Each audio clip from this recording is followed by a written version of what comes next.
उसके ऊपर दावा निज़ाम ने भी किया हुआ है, उसके ऊपर दावे बहुत सारे हैं। वहाँ हर्षनगर बैठे हुआ है, वहाँ बाजू के अल्पसंख्यक लोग हैं, वहाँ इधर मागास वर्गीय लोग हैं। ये कॉलोनियाँ कैसी वसी?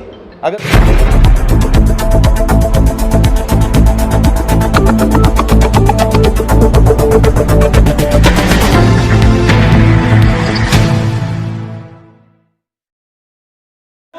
वाद आपल्या याच्यात काम करतो, जिथं कायदा संपतो तिथं माणुसकीचा विचार जातो, कायद्याच्या वर माणुसकीचा विचार असतो। एखाद्या भुकेलेला जेवण आणि त्याचा हक्क विचारल्याशिवाय त्याला शिक्षा सुद्धा देत नाही या देशात।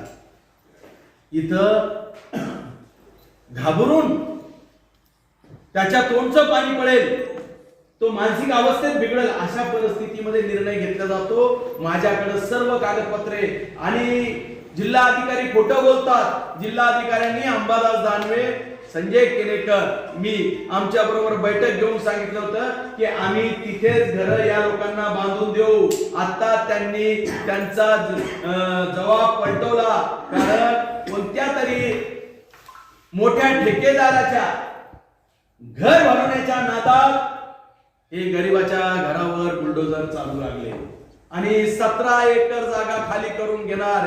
लेबर कॉलनी 17 एकर मध्ये नाहीये। 17 एकर मध्ये याचा अर्थ आजूबाजूचे जे एरिया आहे, हर्षनगर झालं, इतर ते चांदणी नगर झालं, बरेचसे बाजूचे जे अल्पसंख्याक जिथं वसले, जिथं मागासवर्गीय वसले, त्या वस्त्यावर डोळा ठेवून झोपेत त्यांच्या डोक्यात दगड टाकण्याचं काम हे जिल्हाधिकारी करणार आहेत। 17 एकर जागा, तर 17 एकर जागा कोणती आहे याचं हे स्पष्टीकरण आतापर्यंत जिल्हाधिकाऱ्यांनी केलेलं नाहीये। लेबर कॉलनी काही 17 एकर मध्ये नाहीये। आजूबाजूच्या वसाहती न सांगता उठवण्याचं काम हे करणार आहे आणि त्यामुळं ही अराजकता या शहरामध्ये जी परिस्थिती भयानक निर्माण होईल याचं सर्वस्व जिम्मेदार जिल्हाधिकारी राहील। आणि त्यामुळं माझा एकच मागणी आहे, आपण धोरणात्मक निर्णय घेऊन या वसाहतीला खाली करावं। दुसरी गोष्ट, 17 एकर मध्ये कोणते कोणते एरिया तुम्ही नोटिफाईड केले खाली करायचे, कोणत्या कोणत्या वसाहती तुम्ही खाली करणार आहे, त्या वसाहती आपण नोटिफाईड करा लोकांना। त्या वसाहतीतल्या आता फक्त तुम्ही लेबर कॉलनीच्या लोकांना नोटिसा नाही दिल्या, कोर्टाने दिलेल्या निर्णयाचा तुम्ही हे देताय, प्रूफ देताय, परंतु तुम्ही 17 एकर मध्ये जितक्या वसाहती येते त्यांना नोटिसा दिल्या का? म्हणजे यांना झोपीत दगड टाकायचा आहे, ही भावना यांची आहे। आणि त्यामुळं हे गोरगरिबाचं सरकार नसून हे मूठभर ठेकेदारांचे घर बसवणाऱ्यांचं सरकार। जो निर्णय आया है और लेबर कॉलोनी के जनता में दहशत का माहौल, आज आपने प्रेस कॉन्फ्रेंस ली है बीजेपी की तरफ से, तो उसका उद्देश्य क्या है? उद्देश्य यही है, जो 60-70 सालों से लेबर वसाहत बैठी है, वो केंद्र सरकार के 75% और नगर पालिका का 25% मिलाकर वसाहत बनी है।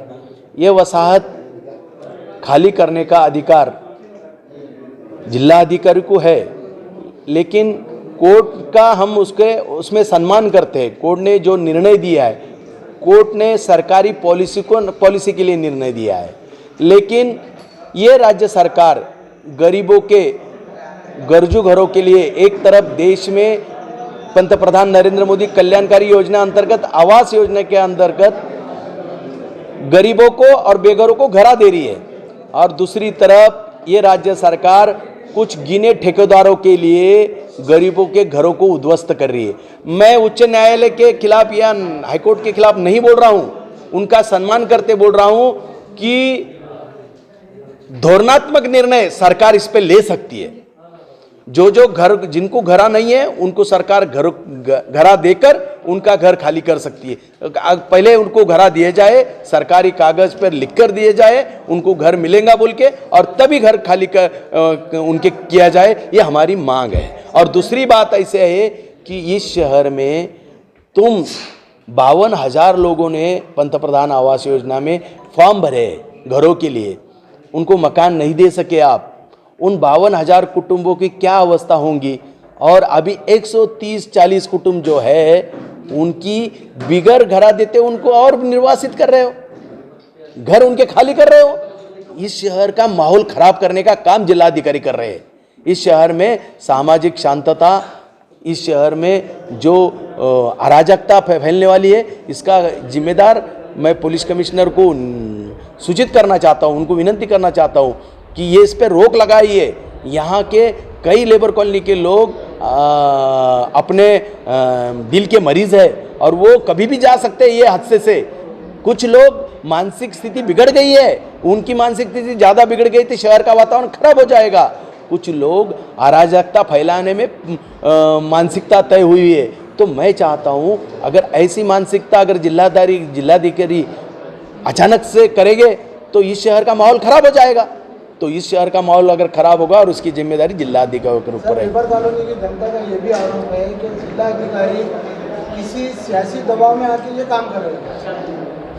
ये देखो, क्या लगता है किसका दबाव? ये देखो, ये 17 एकड़ को विकसित करने के लिए जो विकासक आ रहा है, गिने चुने ठेकेदारों के लिए ये जिलाधिकारी नेता, महाविकास आघाड़ी नेता और मंत्री को सुनकर काम कर रहे हैं, ये मेरा भी आरोप है। सर अभी ऐसा 8 दिन पहले जो जिलाधिकारी ने वहाँ आके पुलिस बंदोबस्त के साथ आए थे और 8 दिन पहले उन्होंने ये कहा था कि 21 तारीख को वापस आएंगे, उसके बाद कार्रवाई करेंगे। तो कल भी 21 तारीख है, सर इसके बारे में आपको क्या कहना है? मैं यही बोला हूँ, मेरी मांगनी है इन लोगों को पहले घर देने का काम करो, फिर इनको बेघर करो।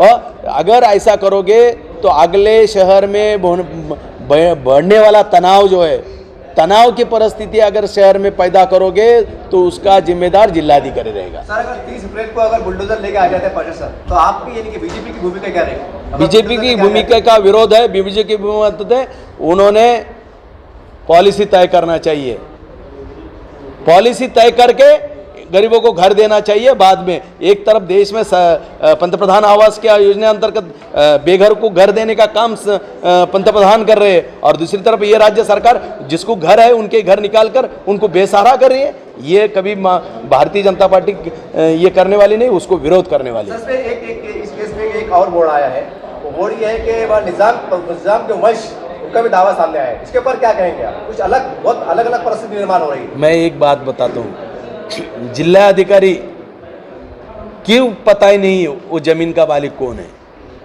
जिलाधिकारी ने तय करके बताना, साबित करके बताना पत्रकार परिषद में कि ये जगह हमारी है बोल के, ऐसा साबित करके बताना। ये नहीं हो सकता। उसके ऊपर दावा निजाम ने भी किया हुआ है, उसके ऊपर दावे बहुत सारे हैं। वहाँ हर्षनगर बैठे हुआ है, वहाँ बाजू के अल्पसंख्यक लोग हैं, वहाँ इधर मागासवर्गीय लोग हैं। ये कॉलोनियाँ कैसी वसी? अगर 17 एकड़ लेना है तो ये कॉलोनी के ऊपर भी बुलडोजर चलाना बोले तो उनको कोई नोटिस दिया नहीं, यानी तो नींद में उनके सर में पत्थर डालने का काम चालू है। सर जब भी वहाँ पे अगर बुलडोजर आते हैं तो आप और आपकी टीम वहाँ मौजूद रहेगी? ये देखो, मैं शासन से लड़ने वाला आदमी हूँ। वहाँ आकर अगर उच्च न्यायालय की नोटिस लेकर आते हैं तो उच्च न्यायालय का अवमान नहीं होगा, ऐसा काम हम भारतीय जनता पार्टी के नेता बोल के सभी शहर के करेंगे। उच्च न्यायालय का अपमान न होते हुए शासन के दरबार में धोरणात्मक निर्णय लेने के लिए हम उनके पीछे लगेंगे। बीजेपी का आरोप जो है सीधा जिला अधिकारी पर है, सीधा जिला अधिकारी के ऊपर है।